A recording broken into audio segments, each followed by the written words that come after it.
Halo semua, kita ketemu lagi di pertemuan 2 untuk mata praktikum PA atau perancangan analisis algoritma.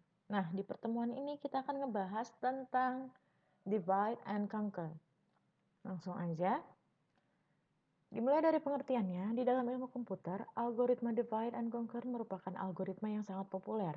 Prinsip dari algoritma ini adalah memecah-mecah masalah yang ada menjadi beberapa bagian kecil sehingga lebih mudah untuk diselesaikan. Nah, algoritma ini sangat berkaitan erat dengan sorting. Sorting merupakan suatu proses pengurutan data yang sebelumnya disusun secara acak, sehingga menjadi tersusun secara teratur menurut suatu aturan tertentu. Nah, ada dua jenis metode sorting, yaitu yang pertama ascending dan descending. Tentu kalian sudah tidak asing dengan mendengar dua kata ini, ascending dan descending. Ascending merupakan urutan data atau urutan angka yang terurut dari data terkecil ke data terbesar.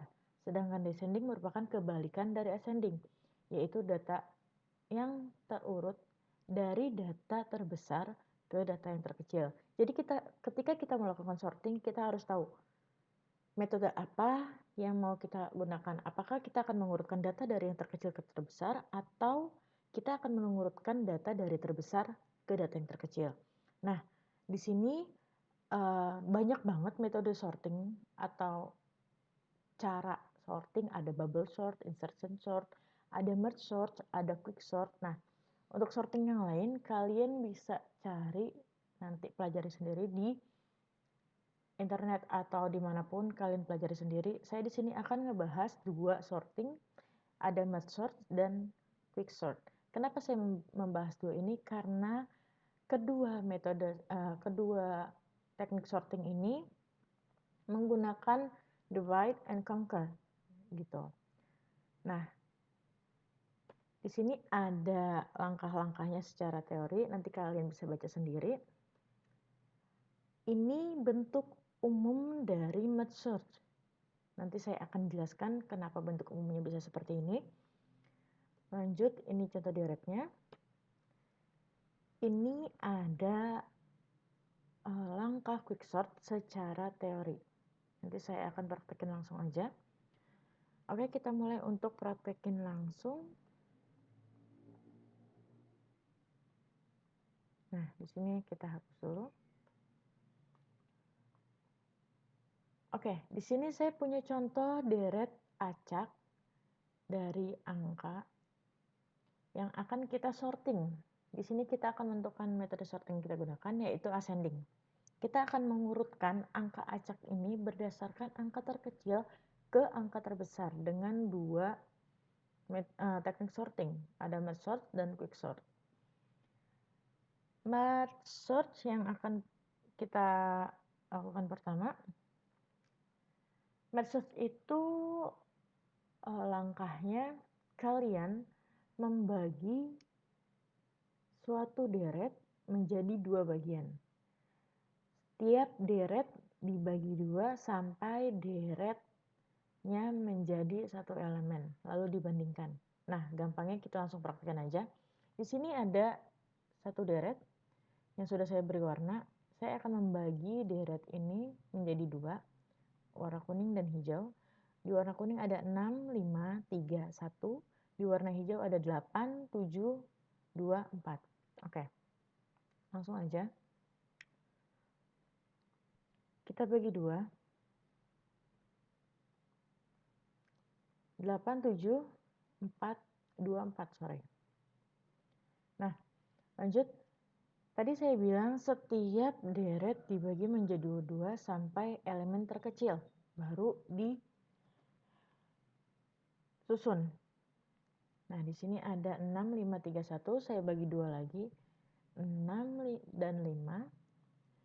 3 dan 1. 8 dan 7.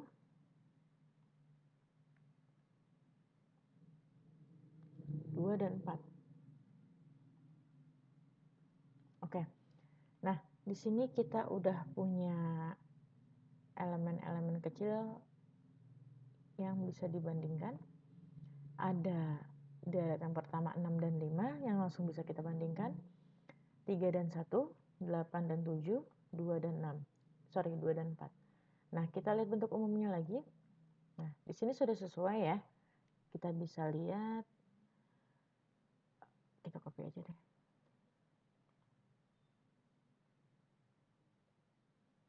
Nah, besar sekali ya guys. Nah, untuk yang pertama, seperti ini ada deret utuh, dibagi menjadi 2, lalu dibagi-bagi lagi, sampai elemen terkecil. Nanti kita akan bagi dulu. Ini kita kecilin dulu, biar dia tidak menghalangi. Di sini ada 6 dan 5. Kita pisahkan lagi 6 dan 5. Kita di sini tugasnya untuk memisah-misahkan deret ya. Di sini nggak apa-apa kalau kita misah-misahin deret, asal jangan misah-misahkan hubungan orang lain. Kalian berdosa nanti. Nah, kita udah pisahkan gini. Lalu ketika kita sudah memisahkan menjadi tiap-tiap elemen, satu elemen, kita akan menggabungkan mereka. Tapi ketika digabungkan, di sini kita bisa lihat ada kata-kata bagian di sini solve. Maksudnya apa? Kita akan mengurutkan dulu. Kita sorting dulu. Tadi kan kita sorting mau ascending, berarti dari yang terkecil ke yang terbesar. Berarti kita akan mencari data terkecil. Nah, di sini ada 6, 5. Kita urutkan lagi. 6 lebih besar daripada 5, berarti kita tulis 5 dulu. Lalu 6. Di sini ada 3 dan 1, kita tulis 1. 3. 8 dan 7, 7, 8. Di sini ada 2, 4. Lalu kita gabungkan. 5, 6, 1, 3, 8, 7, 8, 2, dan 4. Oke. Setelah ini kita bertugas untuk menggabungkan lagi. Oke, di sini saya akan kasih warna aja. Nah, biar terlihat. Oh, itu harusnya nggak dikasih warna nih.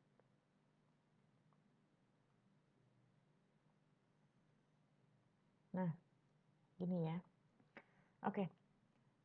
Kita punya 2 bagian lagi, 2 deret, 2 partisi. Yang pertama ada kelompok 5 dan 6, yang kedua ada 1 dan 3. Kita akan menggabungkan 2 partisi ini menjadi satu bagian lagi seperti ini. Gitu. Tapi data ini sudah terurut, sedangkan yang atas ini kan belum terurut. Kita akan menggabungkannya dengan terurut. Nah, pertama kita lihat angka yang pertama, 5. Kita akan gabungkan partisi ini ke partisi yang ini. Kita lihat 5 dan 1. Lebih besar siapa? 1. Oke, kita akan tulis 1 dulu di sini. 1. Kita lihat lagi. 5 dan 3. Lebih besar mana?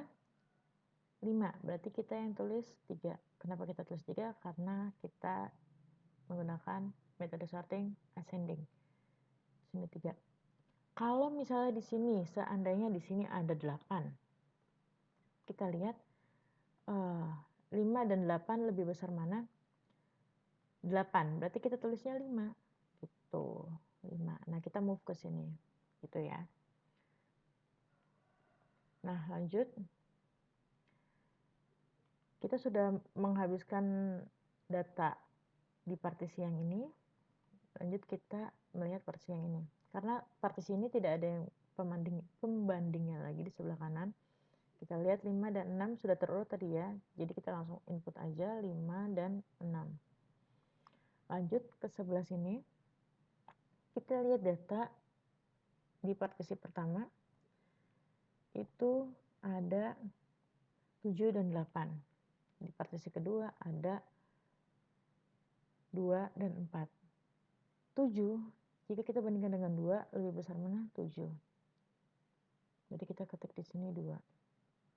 7 dan 4, mana yang lebih kecil? 4. Kita di sini ketik 4. 7 dan setelahnya, oh udah nggak ada. Berarti kita akan hanya melihat partisi yang ini, 7 dan 8. Kayak gitu. Udah jadi nih. Sekarang tugas kita menggabungkan antara partisi yang ini dan partisi yang ini. Caranya tetap sama. Yang pertama, kita lihat ini dan ini. Lebih besar mana? Lebih kecil mana? 1. 1 dan 2 lebih kecil 1. Kita tulis 1 di sini. Lanjut, kita bandingkan 3 dan 2. Lebih kecil mana? 2. 3 dan 4 lebih kecil mana? 3. 5 dan 2, ini kita warnain aja dengan warna lain biar nggak bingung karena dia udah diambil.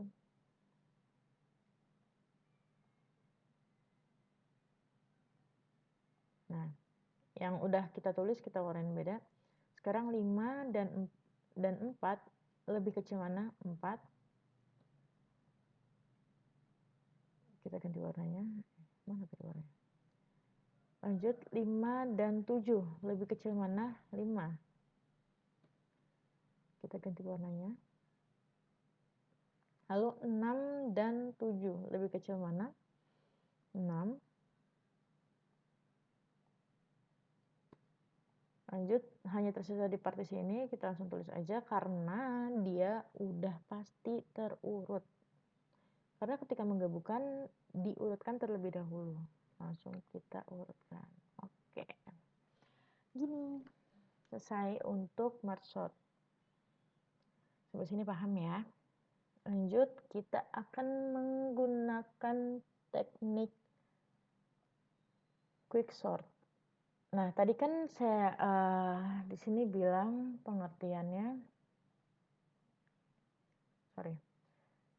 prinsip dari algoritma ini adalah memecah-mecah masalah yang ada menjadi beberapa bagian kecil sehingga lebih mudah untuk diselesaikan. Nah, ini tadi kita udah memecah-mecah lalu menjadi terurut. Oke. Lanjut, kita akan menggunakan teknik merge sort. Di sini merge sort itu agak sedikit membingungkan biasanya karena mungkin belum memahami dasarnya. Di sini kita punya deret yang sama, kita akan ascendingkan juga.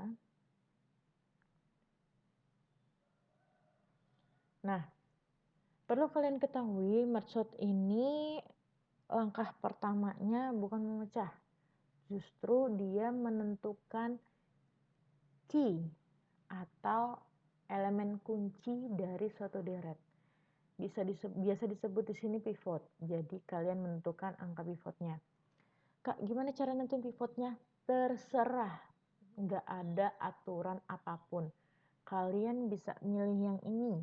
Kalian bisa pakai yang ini. Kalian bisa pakai yang ini, yang ini, yang ini. Atau yang manapun. Kalian pilih satu elemen yang akan kalian jadikan kunci atau pivotnya. Nah, elemen itu akan menjadi patokan untuk elemen lain atau parameternya. Jadi parameternya itu elemen itu. Nah, di sini kita tulis pivot misalnya. Pivot. Jadi ketika ada satu elemen kunci dibandingkan dengan elemen lain, elemen terkecil akan kita letakkan di sebelah kiri.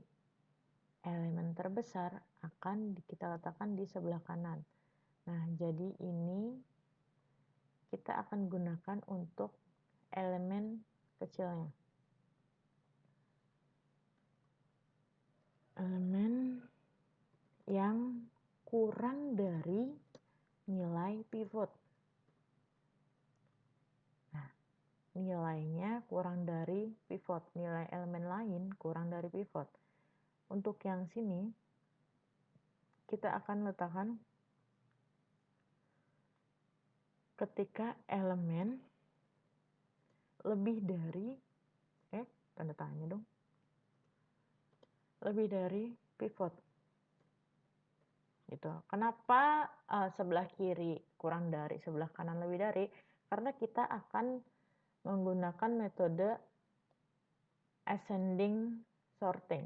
Jadi kita akan mencari elemen terkecil sampai terbesar. Kalau misalnya kalian descending ya berarti kalian mau ngurutin kan dari yang terbesar. Ya nggak mungkin dong pakai ini lagi. Jadi kalian urutannya nanti ketika elemen lebih besar taruhnya di sebelah sini. Ya kan karena kita membaca dari arah kiri ke kanan, bukan dari kanan ke kiri. Gitu.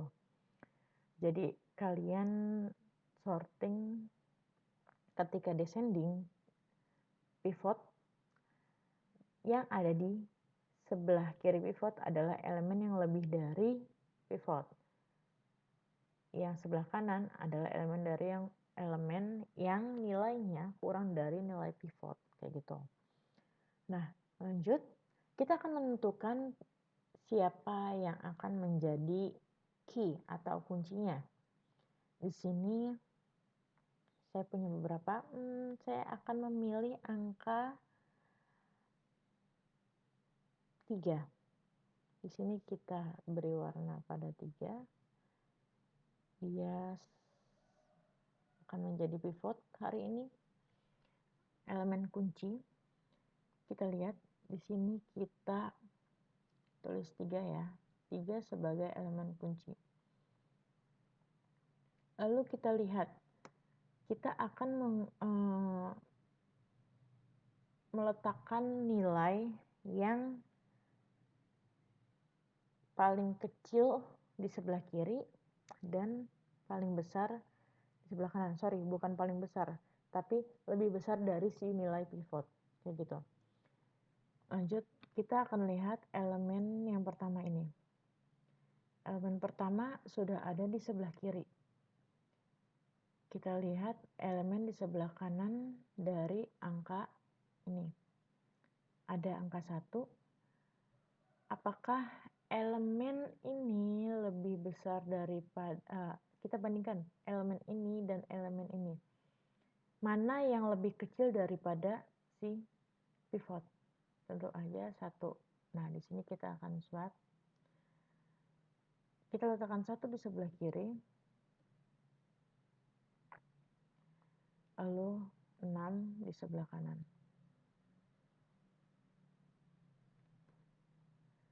Lanjut. Kita akan ngebandingin 5 dan 8. Apakah 8 lebih dari apakah 8 kurang dari 3? Enggak. Lanjut. Apakah 7 lebih dari 3? Iya, berarti dia enggak dipindahin ya. Terus lanjut, apakah 2 kurang dari 3? Iya, berarti kita switch. Di sini ada 2. Di sini 5. Nah, kita udah dapat nih elemen yang tertukar. Ini jauh banget. Berarti yang tertukar adalah si berapa tadi? 6 dan 1, 5 dan 2. Berarti kita tulis aja lagi 8. Kita tulis caranya dari pertama deh. 5, 4. Nah, oke. Udah ya. Nah, di sini kita udah dapat deret baru nih. Kan tadi memecah-mecahkan masalah yang ada menjadi bagian terkecil. Nah, ini kita udah pecah menjadi 2 bagian. Sisi kiri dari pivot dan sisi kanan dari pivot. Di sisi kiri kita lihat. Nah, kita kan udah mecahin semua nih. Jadi sekarang angka 3 itu dia sudah menempati tempat yang tepat dari suatu deret. Jadi kan deret ini kan pasti punya kamar-kamar. Kalau kalian ingat array itu kita contohkan punya yang namanya apa tuh? Indeks atau saya sebutnya nomor kamar lah ya. Dimulai dari 0, 1, 2, 3, 4, 5, 6, 1, 2, 3, 4, 5, 6, 7. Nah, kita ibaratkan ini nomor kamar. Di sini ada nomor kamarnya. Nah, 3 itu sudah menempati kamar yang benar. Kenapa saya katakan demikian? Karena tadi kita sudah menempatkan yang paling kecil di kiri, yang paling besar di kanan. Jadi nggak ada lagi tuh urutan yang salah gitu. Kak, gimana misalnya kalau di sini juga ada angka 3? Nah, ketika kalian bandingkan 3 ini sama, si angka 3 ini boleh kalian letakkan di mana aja. Boleh di sisi kiri dari pivot, boleh di sisi kanan dari pivot. Kayak gitu. Nah, di sini lanjut, kita udah punya angka yang tepat. Elemen yang tepat di kamar yang tepat. Kita ibaratkan posisi indeks ini kamar ya. Kita beri warna, ini udah sih, belum sih? Warna ini deh. Nah, dia sudah menempati ruangan yang tepat. Sekarang kita cek nih, kita udah punya 2 partisi lagi nih, 2 deret. Yang kita anggaplah masih acak. Karena ketika kalian menerapkan ini pada codingan itu nggak akan kayak kita bisa ngebaca langsung lihat. Pasti codingan tuh ngebaca satu persatu. Nah, di sini kita punya 2 deret lagi. Ada deret 1 dan 2. Dan deret kedua 6, 8, 7, 5, dan 4. Sekarang kita lihat di sini. Untuk deret yang pertama kita tentukan pivotnya. Kita tentukan misalnya pivotnya itu 2. 2 sebagai pivotnya. Apakah kita lihat deret ini cuma ada 2, jadi 2 ini hanya kita bisa bandingkan dengan angka 1. Apakah 1 itu lebih kecil daripada 2? Iya. Maka 1 akan kita letakkan di bagian kiri. Ingat ya, karena kita ascending, kita meletakkan elemen value yang lebih kecil daripada si pivot. 1 lebih kecil daripada 2, kita letakkan di bagian kiri, bukan di bagian kanan. 1 kita letakkan sini. Nah, 2 sudah menempati tempat yang tepat karena di deret ini hanya ada 1 dan 2 gitu. Kita beri warna ini karena dia sudah menempati kamar yang tepat. Nah, tersisa di bagian sini hanya 1. Berarti dia juga sudah menempati kamar yang tepat gitu. Sekarang 3 kita tulis lagi. Nah, sekarang kita tinggal punya bagian kanan ini. Kita tentukan lagi mana yang akan menjadi pivotnya. Di sini saya akan menggunakan angka 6. Misalnya 6 ya. Kita coret di sini 6. Pivot untuk deret kedua adalah 6. Kita akan membandingkan tiap-tiap elemen ini mana yang lebih kecil. Oke. 8. 8 lebih kecil daripada 6? Enggak. Kita tetap tulis dia di kanan karena posisinya ada di kanan angka 6. 8. 7 lebih kecil daripada 6? Enggak. Kita tulis lagi 7. 5 lebih kecil daripada 6? Yap, 5 lebih kecil daripada 6. Kita tulis di sini 5. Lalu 4 lebih kecil daripada 6? Ya, 4. Nah, dari pivot 6 kita mendapatkan deret seperti ini. Pivotnya pertama 6. Nah, 6 bisa dikatakan sudah menempati kamar yang tepat. Kenapa? Karena tidak ada angka lain yang salah kamar. Maksudnya apa? Di bagian kiri angka 6 itu udah pasti nilainya lebih kecil daripada 6. Di bagian kanan angka 6 sudah pasti nilainya lebih besar daripada 6. Jadi di sini 6 sudah tepat. Tapi kita belum tahu sebelah kirinya itu masih acak-acakan atau enggak. Kayak gitu. Lanjut. Kita udah mendapatkan ini. Kita lanjut ke langkah berikutnya. Nah, kita punya dua bagian lagi, bagian sisi kiri 6 dan sisi kanan 6. Sisi kiri 6, kita tentukan pivotnya yang mana. Misalnya di sini saya menentukan pivotnya adalah 5. Kita bandingkan dari deret ini, hanya ada 2 bilangan. Kita bisa membandingkan 5 dan 4. Apakah 4 lebih kecil daripada 5? Iya, berarti dia diletakkan di kiri. 4, kayak gitu. Nah, udah nggak ada lagi nih deret yang bisa dibandingin karena dia cuma 2. Ya udah, kita punya deretnya seperti ini. Nah, 5 yang menjadi pivot sudah menempati tempat yang tepat. Nah, karena di sini 4 udah nggak bisa dibandingin sama yang manapun, jadi dia juga sudah mendapati tempat yang tepat. Di sini masih, ya, lanjut. Langkah kedua, kita yang tersisa hanya bagian kanan dari si angka 6 ini tadi, 8 dan 7. Sekarang kita tentukan lagi pivotnya. Kita akan menentukan pivotnya adalah angka 7. Di sini hanya ada 2 bilangan, 8 dan 7, jadi kita akan melihat angka 8. Apakah 8 lebih kecil daripada 7? Enggak, berarti dia ditaruh di sebelah kanan angka 7. Ini kita udah dapat nilainya. Nah, pivotnya sudah pasti dia menjadi nilai yang menempati kamar yang tepat. Kita membahasakannya kamar ya. Nah, 8 karena sudah nggak ada lagi nih di deret yang ini angka yang bisa kalian bandingkan, jadi 8 juga sudah menempati kamar yang tepat, kayak gitu. Nah, sekian 2 metode yang sudah saya jelaskan. Jika ada pertanyaan, kalian bisa tanyakan langsung. Oke, sampai jumpa minggu depan.